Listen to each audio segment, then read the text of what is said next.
Yun, magandang araw sa inyo mga lodi. So, magpapalit tayo ngayon ng ating flasher at saka sa horn. Kita nyo naman mga lodi, ano nangyari dito sa ating flasher switch. So, alam nyo ba't ganun nangyari? Ninakaw yan.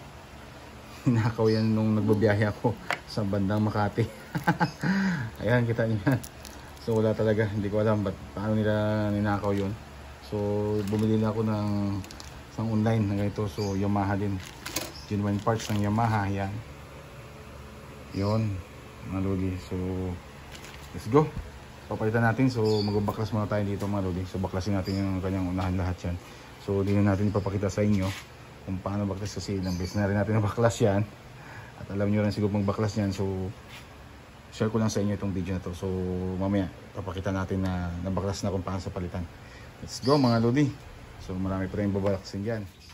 So ito na nga mga lodi. Ito na siya, oh. Yung pula. Yan. So matagal-tagal na din natin nabuksan ang ating alaga, no? Medyo kadumihan na rin. So ito yung papalitan natin. Buong set na ito.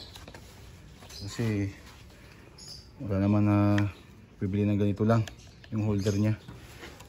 So yan. Yan. So ito papalit natin. So pula din, oh.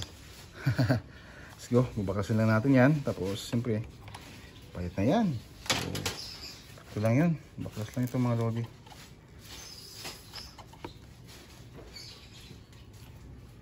Dito na. Tanggal. So yun nga mga lodi. Tanggal lang natin ito. Yan. Wow, maskip. So tapos siyempre ito na yung next natin tatanggalin. So titingnan muna natin sa kung paano sa tanggalin mga lodi. First time ko ito gagawin. So ito mo siya. Ito siya. Pwede natin i-push kung paano. So silipin muna natin mga lodi. Paano siya natin matanggal. Push ko nga. Matigas ah. So titignan ko muna mga lodi. Silipin ko lang. Yun nga mga lodi. So testing natin. Sungkutin natin dito sa kabila, no? Ayan mga lodi. So para lumabas, no? Sungkutin ko lang. Yan siya. Mukhang makatigasan. So matagal na rin kasi ito mga lodi. Napalitan ko lang kasi yan. Ayan. Umaangat siya. So ito ko lang daanin mga lodi. Ayan. Lumabas na lodi. Tumunog. Yun. Tumunog siya. Sungkit-sungkit lang. Ayan na. Lumabas na mga lodi. Ayan siya, oh. Ayan. So palit na to. Ito yung may lock siya dito. Ayan. So papalitan na natin. Salpak natin yung isa. Sige, pero try muna natin bago natin salpak yan. Yan, itry natin sa mga lodi. Sakto lang. Yan, kita nyo naman yan. So try natin yung plaster.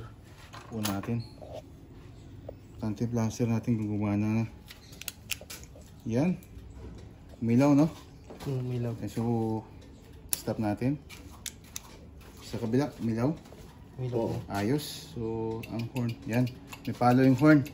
Ayan siya. Nanig mo? So may palo naman lodi mga horn. So ayos siya. Good. Salpak na natin to. So yan na yung mga lodi. Salpak na natin siya, no? Ayan. Ayan, gaya itsura niya. May dumala na natin siguro. So may lock yan dito. So baba may lock. So ilalak lang natin yan sa mga lodi. Para isakto. Ayan. Ayan. Ayan mga lodi. Lock na. Yan na siya. So dito sa kabila ay mga guma niya, rubber. So ilagay na natin yan. So yan, palit na tayo ng bago nating blaster switch saka horn switch. So siyempre ilagay natin. So ulit testing.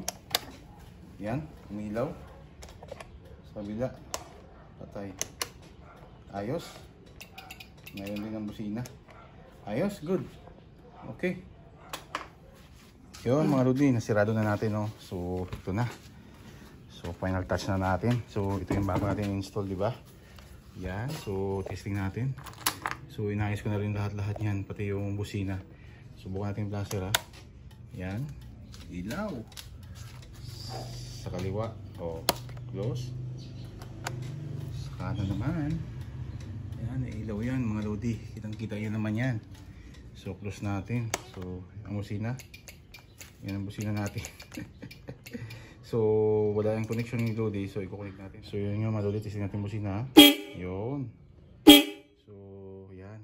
So, nasira kasi yung fuse ko doon. Kaya papalitan ko na lang.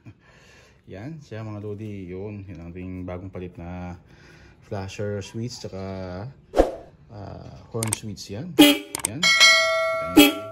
So, salamat lodi sa inyong pagsama. Have a nice day. Simpleng pagpalit lang ng ating mga kailangan sa ating mga motor.